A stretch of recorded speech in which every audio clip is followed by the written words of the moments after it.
Hi, this is the day the Lord has made. Let us rejoice and be glad in it. Our devotion for today, July 19th, 2023, is from the Gospel of Luke, chapter 23, verses 1 through 12. Then the whole company of them arose and brought him before Pilate, and they began to accuse him, saying, "We found this man misleading our nation and forbidding us to give tribute to Caesar, and saying that he himself is Christ, a king." And Pilate asked him, "Are you the king of the Jews?" And he answered him, "You have said so." Then Pilate said to the chief priests and the crowds, "I find no guilt in this man." But they were urgent, saying, "He stirs up the people, teaching throughout all Judea, from Galilee even to this place." When Pilate heard this, he asked whether the man was a Galilean. And when he learned that he belonged to Herod's jurisdiction, he sent him over to Herod, who was himself in Jerusalem at the time. When Herod saw Jesus, he was very glad, for he had long desired to see him. So he questioned him at some length, but he made no answer. The chief priests and the scribes stood by, vehemently accusing him. And Herod, with his soldiers, treated him with contempt and mocked him. Then, arraying him in splendid clothing, he sent him back to Pilate. And Herod and Pilate became friends with each other that very day. For before this, they had been at enmity with each other. Our devotion today is a section of Luke's Gospel that gives us a peek of Jesus standing before the height of governmental authority in Palestine, the Roman governor Pilate and the Jewish king Herod Antipas.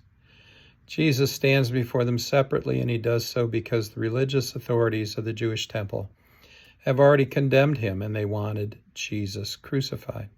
And they couldn't do it without the secular government's approval. Even after his initial meeting and interview with Pilate, where the Roman governor finds Jesus to be guiltless, pressure is so great on Pilate to condemn him that he looks for a way out instead of standing up for his just decision and for the innocent man who was before him. Have you ever done that? Made a good decision, and when it came under pressure from others to be different, looked for a way out to get people off your back instead of sticking to your guns? This is what Pilate does here, even though a man's life hangs in the balance.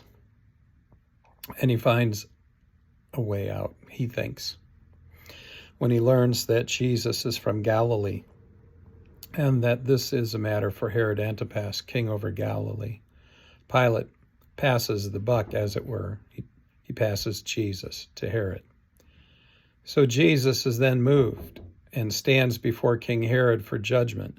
Herod wants Jesus to perform tricks for him, like some juggler or magician, so he can decide if Jesus is really from God. Do a miracle here or a healing there. If Jesus is the real thing, think how Herod could use him to solidify his power. Yet Herod never once believes that he has the true Messiah, the true Son of God, before him, because he treats him like a circus performer rather than God's Son. So it all becomes a joke for Herod, and Jesus refuses to participate. I believe we still have government leaders today who treat Jesus and his disciples with contempt and ridicule, believing we are ignorant and foolish and beneath them. Don't you? Jesus does not respond to Herod.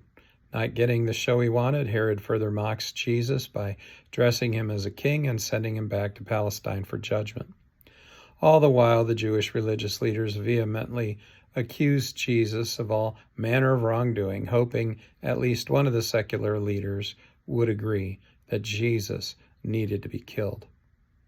It is surprisingly easy for leaders, both secular and religious, to plot and kill the innocent, because in the end, after Jesus returns to Pilate for judgment, the first judgment being ignored because it wasn't the one that they wanted, Pilate turns over the man he first proclaimed as innocent to be crucified. And it is surprisingly easy for you and I to stand by and let them do it. Do we have the strength to stick to our guns of faith and proclaim Jesus as Lord and the Son of God in the face of opposing pressure to be either silent or to treat our faith like a joke? What will you do? Go in peace, serve the Lord.